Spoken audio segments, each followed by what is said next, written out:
Hello, everybody. I'm a part of my appearance. I've been resting. I got back to from. My hair looks like a mess. Sorry.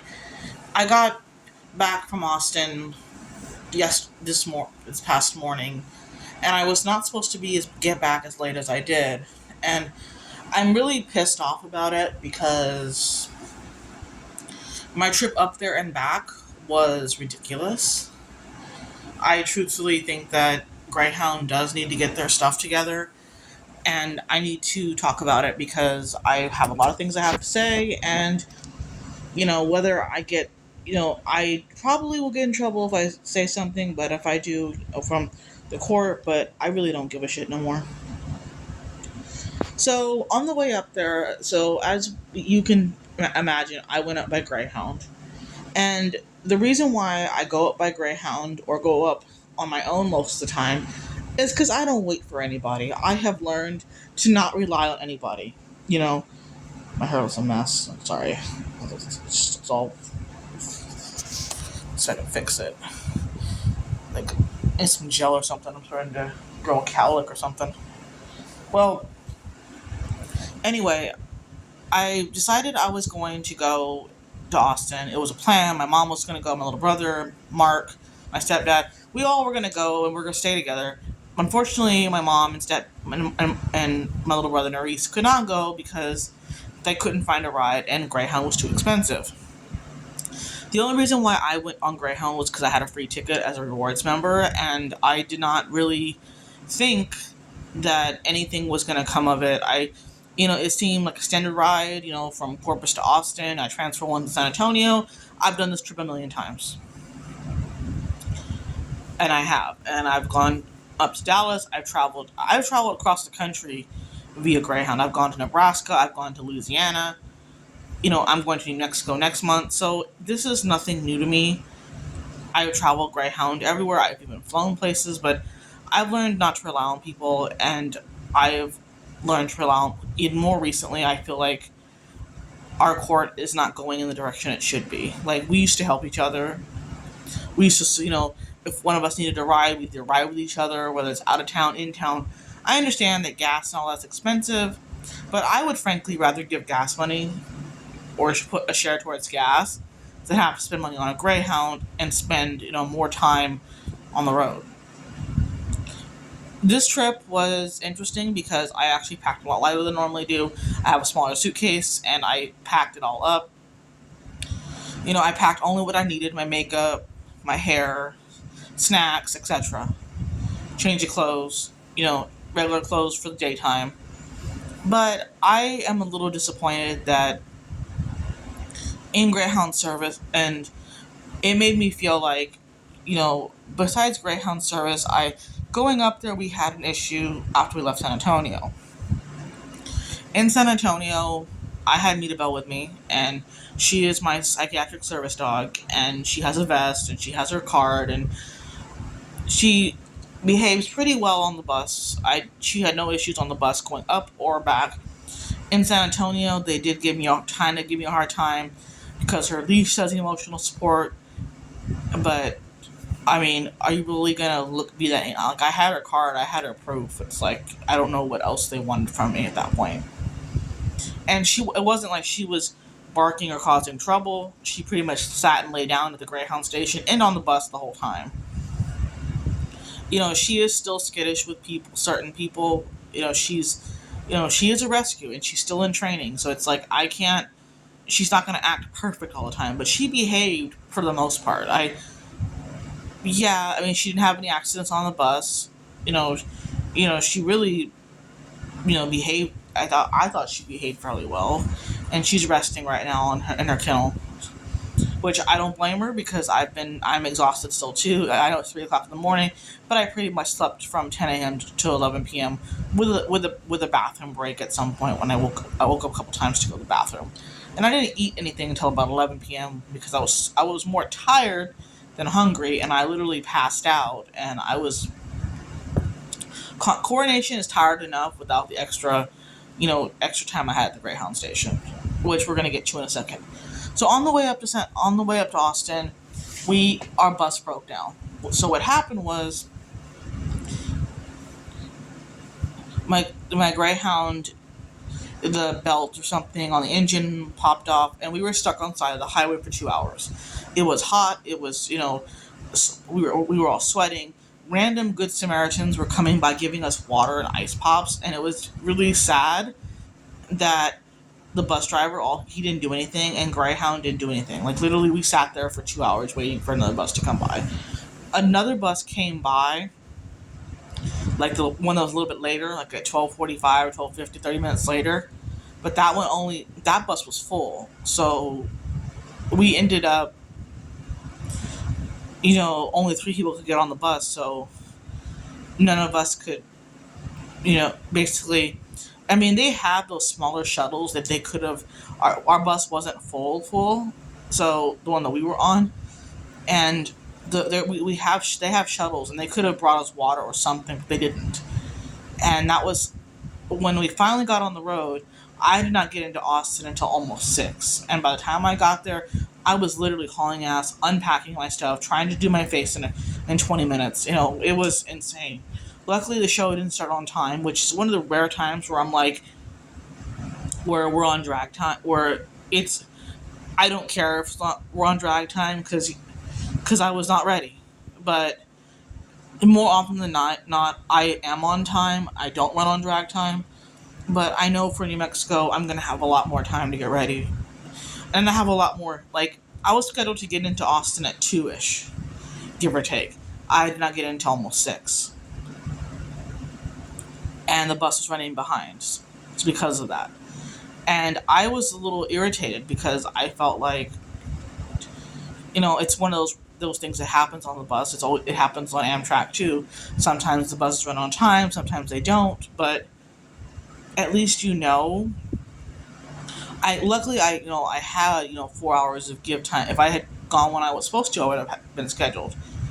But as far as Amtrak goes, I mean, I've ridden Amtrak too, but they've ran late too for the various reasons.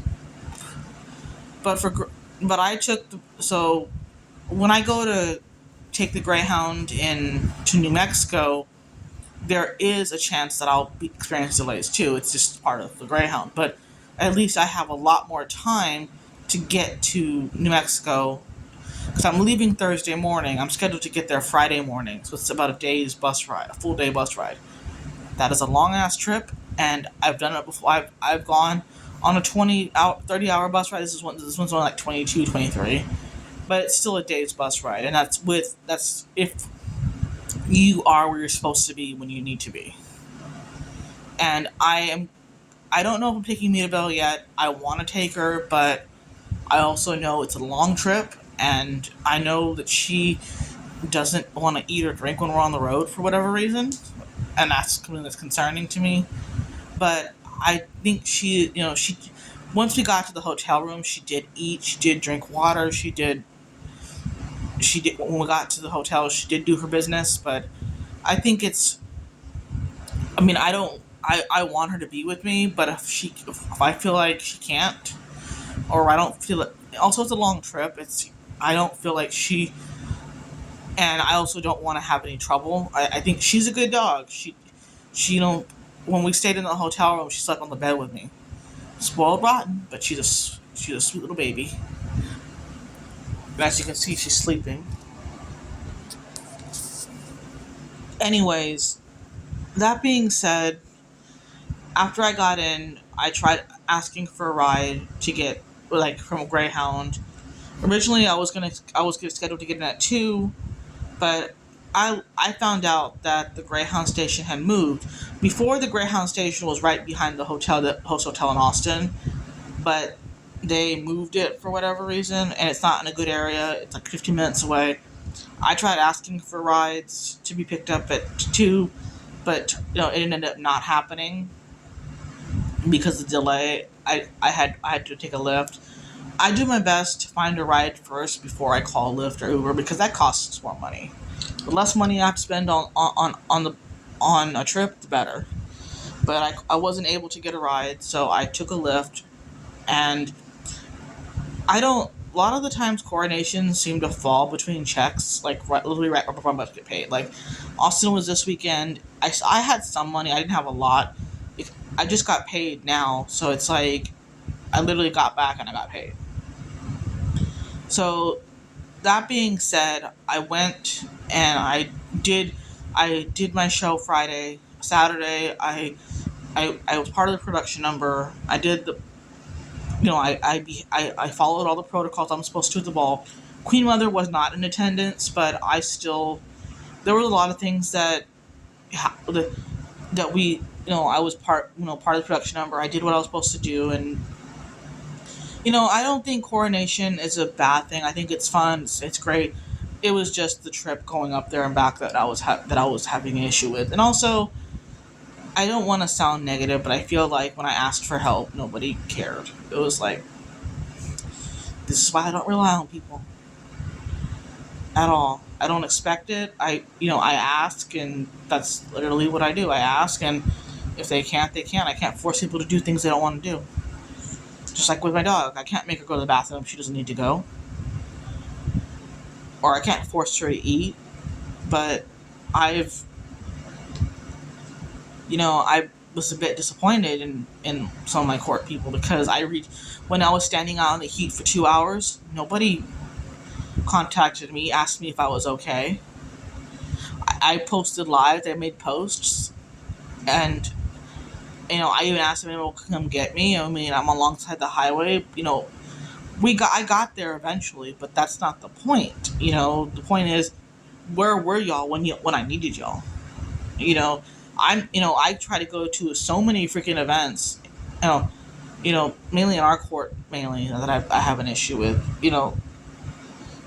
If you're not there yet, I'm not asking for blood here.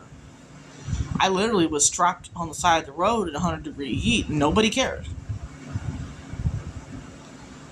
And I know I'm exaggerating. Like, I know my mom and them care, and if they were able to help me, they would have. But they don't have a vehicle themselves, and they weren't going. So I did what I could, and then so on the way back, we experienced another issue.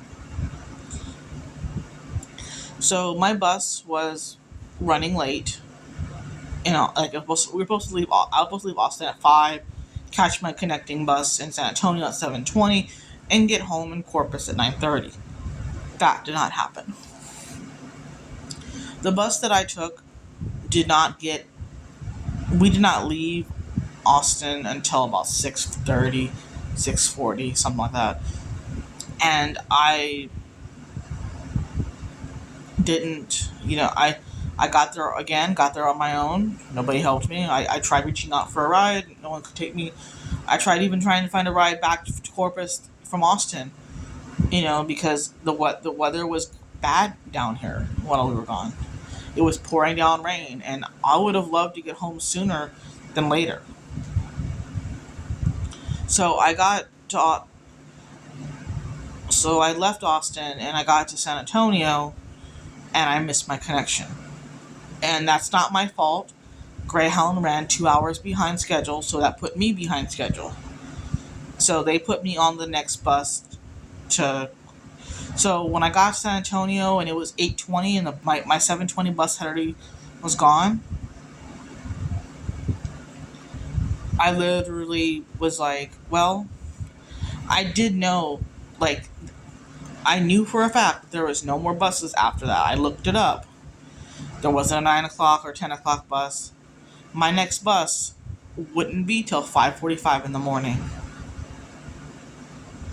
And that meant that I'd be stuck at Greyhound for 9 hours with nothing.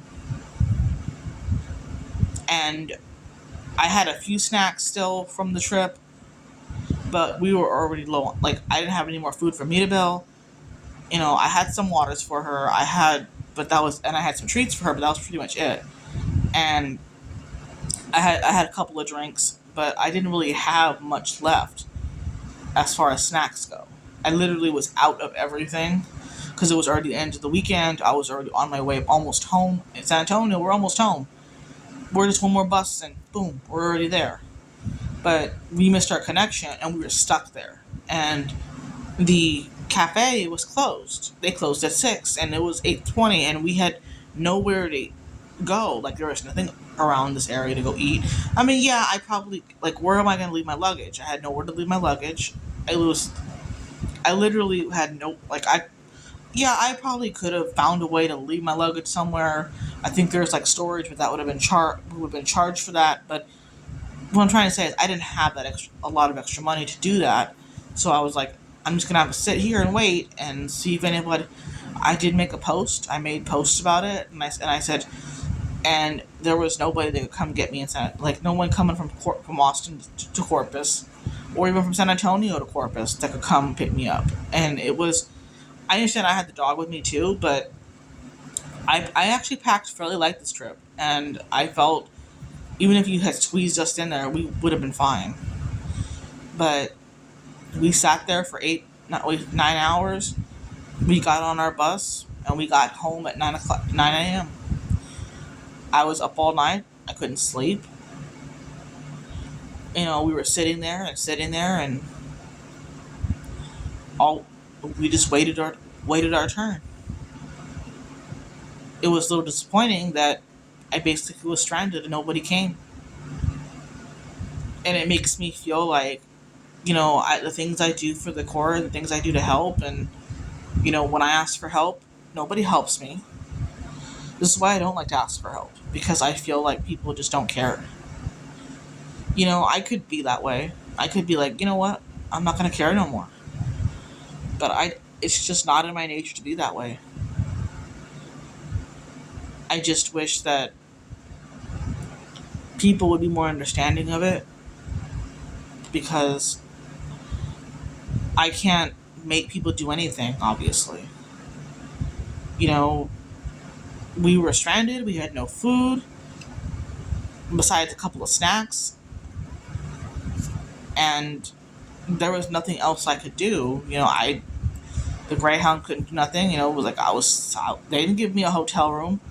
That would have been nice, but there's some Greyhound stations that actually do provide post-up hotels, but they didn't do that in San Antonio. They gave us the next one out, and we were stuck there.